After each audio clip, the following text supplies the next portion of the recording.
மன்னார் மாவட்ட பொது அமைப்புகளின் ஒன்றிய தலைவர் VS சிவகரன் ஏற்பாடு செய்த இந்த போராட்டத்தில் நூற்றுக்கணக்கானவர்கள் கலந்து கொண்டனர். போராட்டத்தில் ஈடுபட்டவர்கள் கருப்பு துணியால் தமது வாயை கட்டி கையில் கருப்பு கொடியை ஏந்தி போராட்டத்தில் ஈடுபட்டனர். மன்னார் மாவட்ட பொது வைத்தியசாலையில் கடந்த மாதம் 28ஆம் திகதி சிகிச்சைக்காக வருகை தந்த நிலையில் நோயாளர் விடுதியில் இருந்து வைத்தியர் மற்றும் பணியாளர்களின் அசமந்த போக்கு காரணமாக உயிரிழந்த சிந்துஜா மரியராஜின் மரணம் தொடர்பாக ஆரம்பகட்ட விசாரணைகள் நடைபெற்று ஒரு வாரம் கடந்த போதும் இதுவரை எந்த நடவடிக்கையும் மேற்கொள்ளவில்லை என குற்றம் சுமத்தப்பட்டுள்ளது. வைத்தியசாலையின் பொறுப்பற்ற செயற்பாட்டினால் இறந்தவருக்கு நீதி வேண்டும், இப்படி இன்னொரு கொலை நடைபெறக்கூடாது என்ற கோரிக்கையை முன்வைத்து ஆர்ப்பாட்டக்காரர்கள் ஆர்ப்பாட்டத்தில் ஈடுபட்டனர்.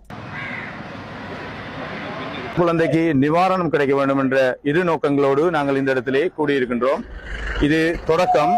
இது இரண்டு விடையும் நடைபெறவில்லை என்றால் தொடர்ச்சியாக எங்களுடைய முன்னெடுப்புகள் நடைபெறும். நிக்கிறோம்னு சொன்னா இந்த சிந்துஜாட மரணத்துக்கு ஒரு நீதி கிடைக்கல. தாய் இந்த புள்ளைய கொண்டு இந்த ஹாஸ்பிட்டல்ல வந்து நின்ற நேரம் நைட்டு விடியப்புறம் 2 மணிக்கு அவ வந்தவ. 2 மணில இருந்து அவ இறக்குற வரைக்கும் காலையில வரைக்கும் அவக்கு ஒரு ட்ரீட்மெண்ட்டும் எடுக்கவே இல்லை. டியூட்டில இருந்த டாக்டரும் அவ வந்து பார்க்கவே இல்லை. இந்த புள்ள நிறைய இரத்தப்பிறகு போய் அந்த இரத்தப்பிறகுனால அவக்கு அநியாயமான ஒரு மரணம் நிகழ்ந்திருக்கு. பெண்கள் என்ற ரீதியில ஆஸ்பத்திரியில பணிபுரிகிற அவ்வளவு பேரும் தங்களோட கடமையை மறந்து போன்ல விளையாடுறது. டியூட்டிக்கு வர்ற நேரம் உங்களோட போன லொக்கர்ல போட்டுட்டு வாங்க. அந்த மக்களோட உயிரோட விளையாடாதீங்க. இந்த பிள்ளைக்கு நீதி கிடைக்கணும். அந்த பச்சை. அனைவருக்கும் வணக்கம். நான் டாக்டர் செந்தூரன். நாங்கள் இன்றைக்கு மன்னார் வைத்தியசாலைக்கு முன்பாக மரணமடைந்த தாயார் சிந்துஜா அவர்களின் மரணத்திற்கு நீதி கேட்டு அடையாள உண்ணாவிரத போராட்டம் ஒன்றை நிகழ்த்தி முடிவு செய்து இன்று திரும்பிக் கொண்டிருக்கின்றோம். இதன்போது இன்றைய காலை 8 மணி முதல் மாலை 5 மணி வரை நாம் உண்ணாவிரத போராட்டத்தை முன்னெடுத்திருந்தோம். இதன்போது பல்வேறு பொது அமைப்புகளினது போராட்டம் ஒன்று சமாந்தரமாக அந்த இடத்திலே நடைபெற்றது.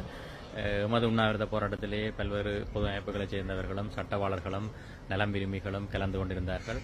இடையிலே அரசாங்க அதிபர் மற்றும் சுகாதார திணைக்களத்தைச் சேர்ந்த உயர் அதிகாரிகள் மற்றும் வைத்தியர்கள் ஆகியோரும் வந்து கலந்து சென்றிருந்தார்கள்.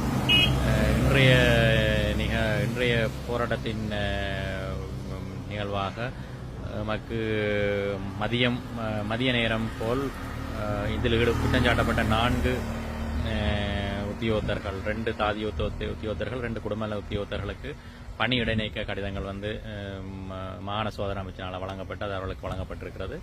இதவிரவும் வைத்தியருக்கு வந்து இதுவரை மத்திய அரசால் வழங்கப்பட வேண்டிய பணி இடைநீக்க கடிதம் வந்து இன்னும் வழங்கப்படவில்லை.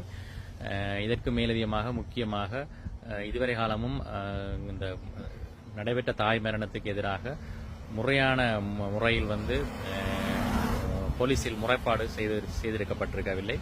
அதனை இன்று சட்டவாளர்களும் மோடு போராடிய பொதுமக்களும் அந்த உறவினர்கள், அவர் குழந்தை உட்பட உறவினர்கள் வந்து நாள் முழுக்க மோது அதில் இருந்து கலந்து கொண்டிருந்தார்கள்.